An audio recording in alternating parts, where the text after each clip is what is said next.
Meus queridos irmãos, muita paz, que Jesus, nosso mestre e amigo, abençoe-nos a todos nós. O Espiritismo apresenta em seus princípios básicos, como primeiro princípio, a existência de Deus, junto com a imortalidade da alma, a comunicabilidade dos espíritos, a pluralidade das existências e a pluralidade dos mundos habitados. Mas o primeiro princípio, exarado na obra básica da nossa doutrina, o Livro dos Espíritos, é a existência de Deus. No nosso estágio evolutivo, não podemos defini-lo, mas pelos seus atributos podemos nos aproximar um pouco do entendimento da natureza divina. Santo Agostinho, o grandioso bispo de Hipona, filho de Santa Mônica, arrematava: se me perguntam sobre Deus, eu não sei responder. Se não me perguntam, eu sei, demonstrando com isto que Deus, no nosso estágio, é muito mais para ser sentido do que para ser inteligido. Mas mesmo assim, meus irmãos, o que os espíritos superiores nos dizem sobre Deus transcende e é muito maior e melhor que o conceito antropológico e antropomórfico que a humanidade teve de Deus até hoje. Deus, ao longo do processo evolutivo, teve 1000 definições. Foi o eidos de Sócrates, o morfê de Aristóteles, o natura naturam de Spinoza, a causa cósmica, a grande luz. Mas tudo isso, meus irmãos, não são definições, mas sim tentativas de definições. O grande filósofo brasileiro, Huberto Roden, na sua obra Deus, com muita sabedoria afirma: Deus é o grande anônimo de 1000 nomes, é a realidade indefinível. O príncipe Siddhartha Gautama, o Buda, dizia: somente o infinito, o espaço e Deus podem explicar Deus, o espaço e o infinito. A crença nele, meus irmãos, é universal. Os selvagens, embora ignorantes, adoravam Tupã, o rei do raio e do trovão. Os atlantes, astecas e egípcios adoravam o sol como centro criador da vida física. Os judeus louvavam Jeová, um Deus guerreiro ainda, que protegia a raça eleita. Os católicos, falo os mais remanescentes, evidentemente, louvam um velhinho de barbas brancas que mora nos céus. Os espíritos têm Deus na definição antológica do Livro dos Espíritos, quando eles quebram paradigma e lançam o paradigma novo de Deus para a humanidade, quando eles assim definem na pergunta genialíssima do genial codificador: que é Deus? Resposta do Espírito de Verdade e sua pleiade superior: Deus é a inteligência suprema do universo, causa primeira de todas as coisas. A ideia de Deus, meus queridos irmãos, difere de mente para mente. O poeta, por exemplo, se comove com a beleza da forma e das cores de uma rosa e transforma a beleza da rosa em poesia. O cientista no silêncio do laboratório, também se comove como poeta ao descobrir a sabedoria oculta que combina átomos e moléculas na intimidade de uma simples florzinha. O poeta, meus irmãos, se comove pela beleza exterior da rosa. Já o cientista, meus irmãos, emociona-se pelo cientificismo interior da rosa.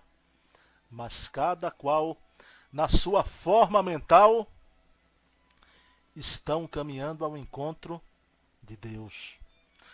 Em O Livro dos Espíritos, Allan Kardec nos traz os atributos de Deus, porque se não podemos, na sua inteireza, defini-lo, podemos ao menos conhecer os seus atributos, partindo do pressuposto que as virtudes humanas Deus possui ao infinito.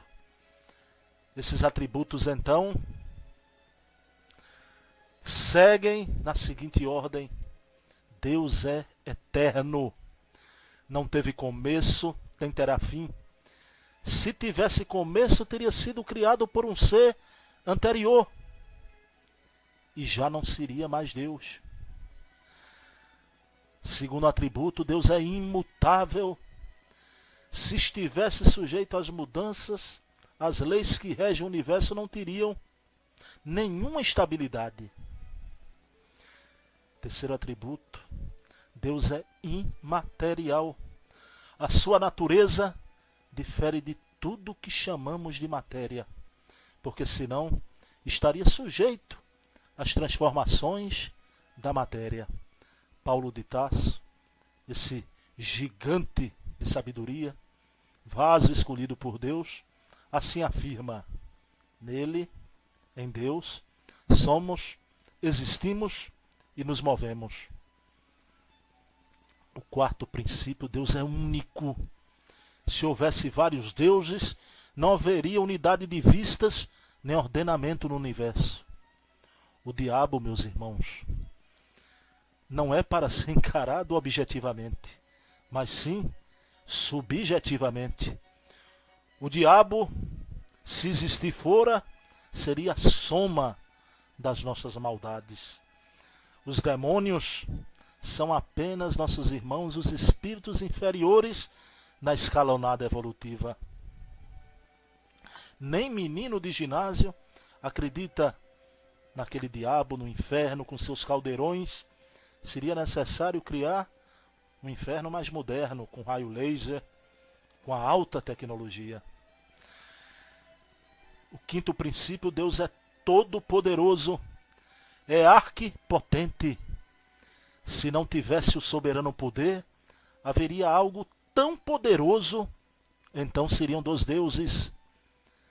Deus estabeleceu as suas leis. Enfrentá-lo não é mole. Deus não se deixa escarnecer. Aquilo que o homem plantar, ele mesmo terá que colher. O sexto e último atributo, meus irmãos, é que Deus é soberanamente justo e bom. Mas para entendermos essa soberania da justiça e da bondade de Deus, só mesmo com a reencarnação. Porque vemos tantos aleijados, estropiados, deformados. Jean-Jacques Rousseau,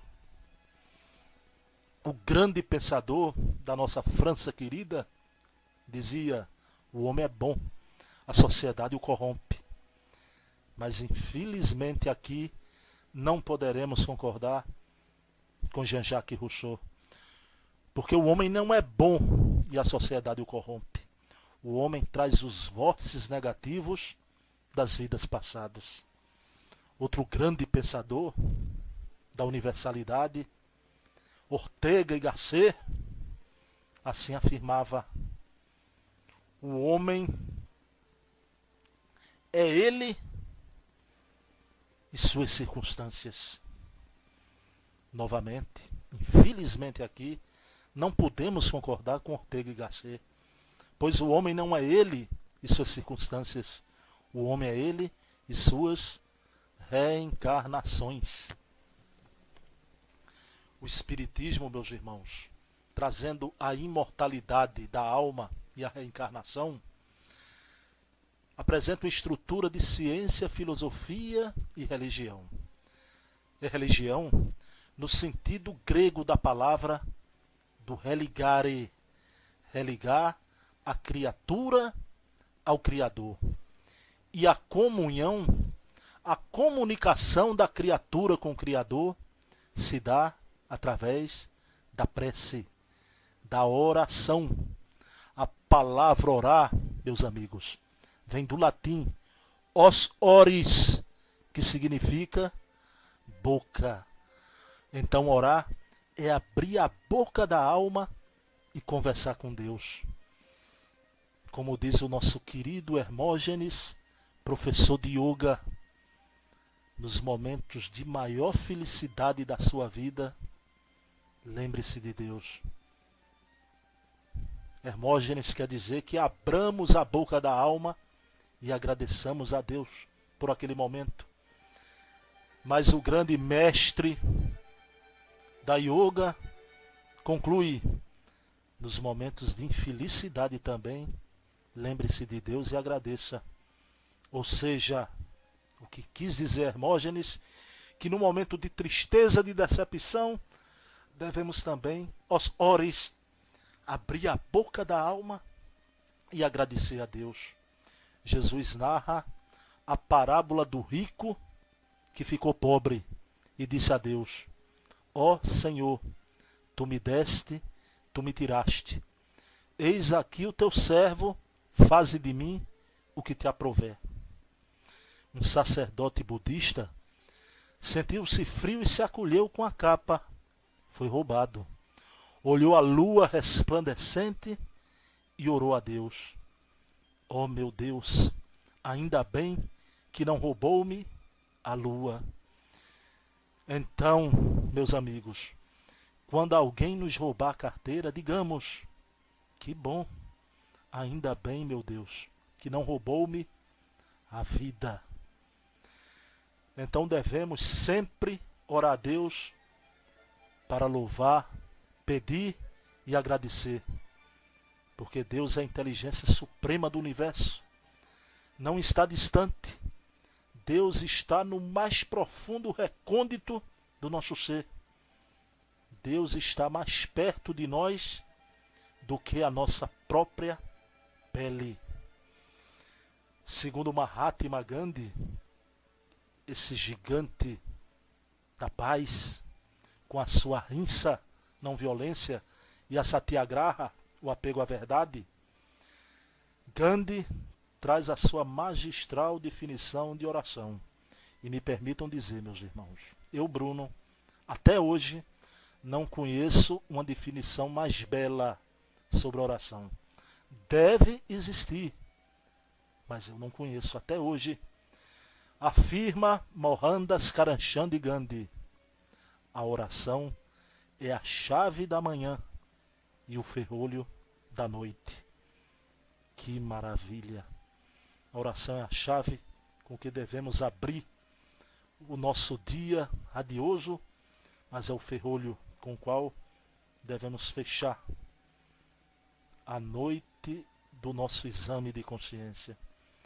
Qualquer pessoa pode orar com Deus, pode falar com Deus, de qualquer religião. Deus está na Igreja Católica, no Templo Protestante, no Centro Espírita, mas Deus está também no terreiro de Umbanda, na loja teosófica, no tatuá esotérico, nos círculos rosacrucianos. Deus está em tudo. O grande místico italiano Pietro Baldi, na sua obra magnífica Deus e o Universo, ele afirma: Deus está em tudo, no sol, no mar, no trovão, no raio, no terremoto. Deus está no ato de amor, de bondade e de ternura, mas também está na psicotrônica, na bioenergética, na metapsíquica. O professor Herculano Pires, o maior divulgador que já houve da nossa doutrina espírita, cujo centenário estamos exatamente na travessia agora, até setembro deste ano, quando o professor Herculano completaria 100 anos de vida. Ele afirma que a humanidade saiu do politeísmo, a crença em vários deuses, e entrou para o monoteísmo, a crença no Deus único. Mas agora está saindo do monoteísmo para o monismo. Ou seja, Deus está em tudo. Ele não é só transcendente, ele é imanente também. Ele se preocupa com os astros, mas ele tem um projeto para a tua vida, cujo preparo se dá nos planos espirituais. O primeiro monista da história foi Jesus, meus irmãos, quando afirmava: não há um só fio de cabelo de vossa cabeça que caia sem que o Pai saiba.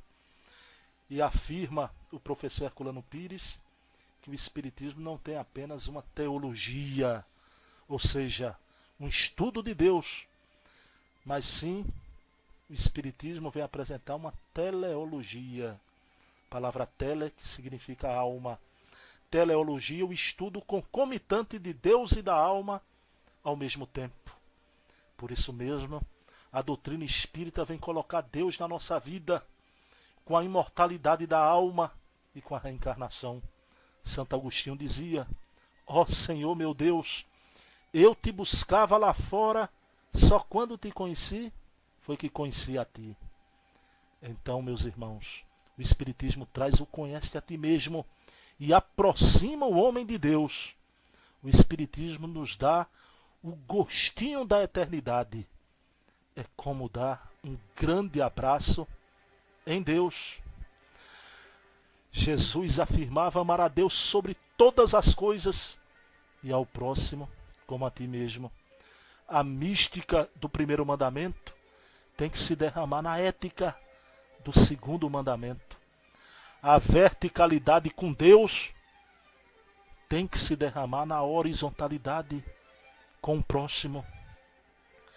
Madre Teresa, esse gigante da caridade, espírito maravilhoso, certa feita, cuidando de um leproso, ele perguntou a ela: Madre, qual é a sua religião? Ela poderia responder católica, mas ela disse: a minha religião é o amor. Mas ele, não satisfeito, olha para ela novamente e pergunta: Madre, qual é o seu Deus? E ela responde: você é meu Deus. Mostrando que Deus é o outro por trás da parede de um corpo de carne. E Jesus afirmava: vós sois deuses. Como eu posso amar a Deus que não vejo, se eu não amar o próximo que eu vejo? A doutrina espírita é extremamente ética e consoladora nesse aspecto. Nós ainda somos muito instintivos. Roberto Derrot, psicólogo americano da Universidade de Duke, reencarnacionista, divide o homem em 5 níveis de consciência. Consciência de sono são aquelas pessoas instintivas que dormem, comem, dormem, comem, dormem, comem. Mas há homens que atingiram o segundo patamar. A consciência de sonho são aqueles que torcem pelo time, ajudam a quermesse, vão ao clube social. Há outros, meus irmãos, que estão no despertar da consciência, amam a família, é um ser carinhoso, simpático, oi tio, oi tia, mas só no seu clã, na sua grei, circunscrito ao seu mundo imediato. Mas há aqueles que atingiram a transcendência do ego, o desapego dos bens materiais, lutam contra a injustiça, como por exemplo o extraordinário Chico Mendes, que lutou pela preservação dos seringais, dando a vida em holocausto. E por fim, aquele que atingiu a transcendência cósmica. Ele tem fé em Deus, se preocupa com as questões materiais, mas se preocupa com as questões espirituais e é solidário com seu semelhante. É o homem integral, o ser consciente, o homem holístico que está se forjando para realizar maravilhas nessa nova civilização do terceiro milênio. Então, meus queridos irmãos, onde Deus lhe plantou, floresça. Anatole France, outro grande francês, afirmara certa vez: aonde estiver o homem, aí está a sua miséria, a sua podridão. Sabemos que todos temos o lado sombra, mas ainda aqui não poderemos concordar com Anatole France. Preferimos concordar com Jesus, quando ele investiu no nosso lado luz. Vós sois o sal da terra. Vós sois a luz do mundo. Brilhe a vossa luz. Vós sois deuses. Então, meus queridos irmãos, me despeço de vocês, fazendo uma saudação que vocês podem imaginar através desta audição. Namastê. O Deus que está em mim saúda o Deus que está em vocês. Então, muita paz, que Jesus amanheça em nossos corações. Um beijo na alma.